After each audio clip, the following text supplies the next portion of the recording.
everyone, Sabrina here, and today I am doing a video introducing you to a new reading challenge called Sherlockathon. No, I haven't created this one. This has been created by Flick, and I discovered through Discord about this, and I was really like excited because big Holmes fan, one of my favourite characters from childhood. So I was like, yay, I'm on board for this. So this video is to introduce you to Sherlockathon, give you some idea of what's going on, what's been planned for it, and basically tempt you into signing up to doing this reading challenge. Sherlockathon has its own Discord channel and website and Twitter feed. I will leave all the links to those down below in the description box. The best place for full information is of course the website, sherlockathon.com. Don't confuse it for Sherlock at Home, it's not that. Search for Sherlockathon. The reading challenge runs from the 19th of October to the 15th of November. It's a 4-week challenge with like wrap-up stuff happening in the 5th week, because there are competitions running during this challenge as well. Yay! So there's going to be 11 prompts for this challenge. They're all linked to a character from the Sherlock Holmes original canon by Arthur Conan Doyle. But what's great about this reading challenge is diversity has been fully pushed to the front. We want people to read books from a wide variety of cultures and backgrounds and places. So as much diversity as possible has been pushed into this reading challenge. So the basic rules, it's 1 book per challenge. There's no doubling up in this one. So you try and read a book for each challenge. It's up to you how many you go for. You could try and work for all 11. You could try and just do 4 or 5. It's up to you. I'm also aware that during October and November there are other readathons happening. I will be taking part in Believeathon myself. So I'm going to try and marry up some of my reading prompts with both readathons. So I'm kind of not over doubling on books. Basic rule, 1 book per challenge. Any book counts. Whether that's a graphic novel, a comic book, an audio book, a physical book, an e-book. If it's a book, if it's a story, it counts. Simple. And basically, if you think it fulfills the prompt, go for it. On the Discord page there is threads for each of the prompts. We've got suggested books going up in there at the moment. There's also ask any questions. So if you're not sure, there's somewhere to go to ask somebody else and go, guys, do you agree with me or not? And the general consensus will probably be, yes, we do. So the first prompt is the retelling. Now, obviously, Sherlock Holmes has had many different retellings over the 130 years he's been around now. You know, some are great, some we don't talk about. But there are many different retellings of Sherlock Holmes. So for the first prompt, the retelling, we're looking for a retelling by an own voices author. So that's any retelling that you want to pick, but as long as it is written by an own voices author. So you might want to pick something from middle grade, like Arushan series. You might want to pick Pride from the YA category, retelling of Pride and Prejudice. You might want to pick A Blade So Black, which is a Alice in Wonderland retelling. I pumped for A Wish in the Dark, which I read a couple of months ago. I've done a review on it. It's a beautiful middle grade retelling of, I can't remember what of. Is it Les Miserables? I think it's Les Miserables. And you might want to stretch it. I mean, another book I've suggested is Where the Mountain Meets the Moon, which is like a fairy tale retelling, but of Asian origin. It's a beautiful book anyway, and again I've done a review on that. But it's up to you how you want to interpret that prompt, but it's an own voices retelling is the key bit. If you go on the Discord channel for that, there are suggestions that have Sherlock Holmes own voices retellings, which I knew nothing about. So I've already lined up 3 books to read for this prompt alone. Your second prompt is the stout. We're referring to Inspector Bradshaw. There is a quote from one of the Sherlock Holmes stories in which he is described as a stout man. The Inspector Bradshaw is read a book with more than 500 pages. So we're going for a hefty tome here. Obviously, Rage of Dragons, any of these Song of Ice and Fire books, Outlander would count with this, Inkheart, Priory of the Orange Tree, which I may or may not finish by then, I don't know yet. A big book, simple as that. We have Mycroft Holmes as a prompt. Now this one's a little interesting. This is the sedentary. Basically this is to read 1 book in the same spot. So in the same room, whether that be your bedroom, the living room, the library, the garden, but you read one book in one particular place, because obviously Mycroft Holmes never leaves the Diogenes Club. We have the capable. This is Inspector Gregson, who's a very capable inspector. This is read a book you hope to learn something from. So you might be looking at a non-fiction here. Certainly some people have prompted for, I'm going to read this history book. But I've also thought slightly out of the box, something like Wolf Hall, which tells you about the history of Thomas Cromwell, or the Six Wives series, which looks at each individual wife of Henry VIII. So you might want to just tweak a little bit and go, yeah, I want to learn something new, but there is an awful lot of fiction out there that tells you facts and history. The Woman. This is Irene Adler, or Irene Adler, depending how you pronounce her name. But obviously this is a book written by a woman. So take your pick off your shelves, any book written by a woman. The Nemesis, Professor James Moriarty. This is a book that has enemies in it. All those books that have good guys against bad guys, this will fit that prompt. Any book where it's written from the villain's point of view, this would fill that prompt. There are many out there. We have The Scot, which is Mrs. Hudson. So this is a book that is written by a Scottish author or set in Scotland, and there's plenty of those. It doesn't have to be just the romances, although there seems to be this thing about romance in Scotland. Can't think why. The next prompt is Inspector Lestrade. The Plagiarist. So this is a book that is ghostwritten or written under a pen name. So examples could be Lemony Snicket. That's not the author's name, but that's the name he's writing under. Cassandra Clare. I didn't know that was a pen name. Mark Twain, Robin Hobb. So any book that is written under a pen name or an assumed name. On my shelves, that would be James S.A. Corey, pen name for two very well written authors. Our next prompt is Dr. John Watson. This is the narrator. This is a book that has a narrator. Nice obvious example, Nevernight. But any book that's written in the first person would also count as the narrator. We had that question pop up last week on Discord. Yeah, the narrator is the person telling the story. In this case, first person point of view, telling the story. So that would tick that prompt. The Consultant Detective is our final prompt. This is obviously Sherlock Holmes. So for this prompt, guess what? You need to read a book with a detective. So this could be any type of detective you want. I've suggested the Aberystwyth books by Malcolm Price.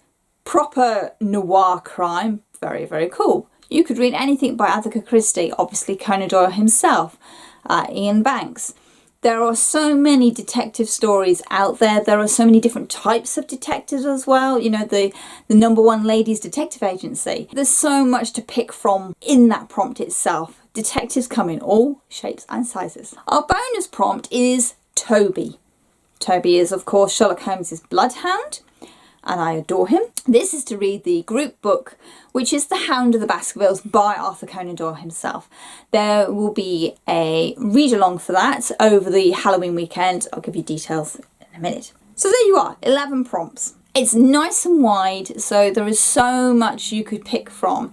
You could read just about anything to fulfill any one of those prompts. I think that's what I like most about this reading challenge, the freedom and the openness of it. It's not restricted so much as some of the other ones are. So the schedule is, like I said, it starts on the 19th. That is our first official day when we hit, was it midnight? In whatever time zone you are. Now, I'm obviously UK based, so hello, UK people. But we do have people from all over the world who've actually come together and said, yeah, I'd like to do this. So there will be someone on Discord or on Twitter who is in your time zone. On October the 24th, we are doing Basil the Great Mouse Detective Watch Along. There is a Discord thread that will be running with chats and that, hopefully. I'm hoping to do this while we're watching it. And for those of you that don't know, Basil the Great Mouse Detective is a Disney film where Basil is the mouse equivalent of Sherlock Holmes. It's set in the mouse world in Victorian London, and it's great fun with some brilliant musical numbers, and it's quite grown up in places as well, but it's a really good family film. On October the 31st and November the 1st, we're doing our Hound of the Baskervilles read-along. We've got a set slot, I think it's 4 hours. Yeah, something like 4 hours. So we're going to read part 1 and part 2 over the weekend, and there'll be chats going on and reading sprints and things like that. On November the 8th, we're going to be watching Hound of the Baskervilles, but this is the Jeremy Brett version, so the Granada television adaptation. I think I've got it on video somewhere. Apparently it's up on YouTube if you're really desperate for a copy of it. It's a pretty straightforward, solid adaptation. It's considered one of the better adaptations because it stays remarkably close to the book, and it's filmed on location in Dartmoor as well. On November the 15th, we'll be watching Hounds of Baskerville, which is the Benedict Cumberbatch version of the same story. People have thoughts on this. It's probably not one of the best versions of the Hound of the Baskervilles, but I think it's because it does something really different with the concept, and that might be why there's a problem with it. But anyway, we're going to do a watch along on that, chats and everything, obviously. And then we'll be wrapping up on November the 22nd. So if you want your competition entries to get in, that's when you need to get it all in. And then on the 23rd, the winners will be announced. As I said, I will leave a link to the website that has got all this information on, so all the prompts and the schedule information. So you don't have to sit there and pause this video and write it all down. Go to the website. It's all nicely laid out and explained on there. There is a sign-up sheet to join in with the readathon on the website, just to see how many of us are doing it. It would be great for everybody to get involved and share their ideas and their thoughts and their love for Holmes as well, which is cool. So like I say, Flick has created the Sherlockathon reading challenge. All her information is on the website, as is other book influencers who you will see helping to run this reading challenge. We've all pitched in, we're all giving suggestions, and we'd all like to help host it and that. So there's a few of us on there. You'll find me on there down at the bottom, you know. It's Flick's baby, she's created it, and I'm so impressed that she stepped out and actually said I wanted to do this, because it's just like, this takes a lot of guts to do, and she's doing it, and it's like, yay. I'm really happy for her. So as I said, there is a competition running as well. So you update your reading progress on the website, and each prompt you fulfill will give you one entry into winning one of the pieces of art that's on offer. This is all being created beautifully by a lovely artist called Samantha. And so she's got 4 pieces of art on offer, so the more prompts you read, the more entries you will get into winning one of the pieces of artwork. If you only do the group book, The Hound of the Baskervilles, you'll be put into a separate draw to win a drawing of Toby, the bloodhound himself. So as I've said, all the information on the website down below, which is probably the best place to go and find out all the info, all the suggestions. That there's also the Discord channel, which I'll leave a link to, and that's got more suggestions. It's got a general chat going on, it's got the frequently asked questions bit, and a place where you could just introduce yourself and say how you've come to it or how you're into Holmes. So we've all come into Holmes from very different areas. Like I said, I discovered Sherlock Holmes when I was about 11. I started listening to the BBC Radio 4 dramatisations of the canon, starring Clive Merrison and Michael Williams. Ironically, they're the only 2 actors who've actually managed to complete the entire canon of original stories. No one else has managed to do it. So kudos to them, but they are fantastic dramatisations. I think it's when Radio 4 was at its height of doing radio drama and really captured the spirit of the books. So I love them. Jeremy Brett was running on the telly at the time. Didn't start till 9 o'clock at night, so I wasn't allowed to stay up and watch that, but my parents did record a couple of episodes for me that I could watch later on at the weekend. I was also really lucky, around the same time period, BBC 2 did a fortnight showing Basil Rathbone's Sherlock Holmes films every day in the morning, around about 10:30 in the morning during the summer holidays. So I watched all of Basil Rathbone's films back to back. Fantastic, love it. So that was my entry into Sherlock Holmes. So audio, Brett, books, Basil Rathbone, and then I would say for me the modern day equivalent, it's not Benedict, it's Robert Downey Jr. His films capture that action-packed hero that I listen to on the radio. So for me, that's Sherlock Holmes, that sort of brash genius, but not afraid to get his hands dirty. You know, Holmes did go out and fight. He did mix with undesirables of the time, and Robert Downey Jr.'s character really envelops that, and it's like, yeah, that's my Holmes on the screen. So sorry Benedict, it's Robert. Let me know down below Sherlock Holmes, your favourite versions. There's no judgment here. If you love Peter Cushing, you're allowed to love Peter Cushing. If you absolutely despise Benedict Cumberbatch's Sherlock, you're absolutely allowed to do that. I am not going to berate you for that, and no one else should either. You are allowed to like your version of Holmes. We are all different, and Holmes has had many variations over the years. Does anybody remember Without a Clue, starring Ben Kingsley and Michael Caine? Love that film so much. So clever. Best spoof of Holmes, totally. Leave that down below. Also, let me know if you quite fancy doing this reading challenge. Like I say, go and check out the website, go and find out the Discord, go and find it on Twitter, you know, get a feel for it. Think, you know, can I tie in any of my other reading-a-thons? Can I tie them into any of these prompts? Because that would be lovely if you would really consider doing that. No, that's too much. I'm going to have to do that for Believe-a-thon, so this could be a fun planning session. As always, down below in the description box, apart from all the information about Sherlockathon, you will find links to my social media, Goodreads, Twitter and Instagram, and my book blog where I'll be waffling on more about Sherlockathon. So, you know, you've got that to check out as well. There will be links to booktubers that I think you should go and check out, because the algorithm on YouTube as well as Instagram is rubbish. So I'm introducing you to these booktubers because you might have not found them yet. Please go and check them out and give them some support. As always, thank you very much for watching and happy reading. Be well.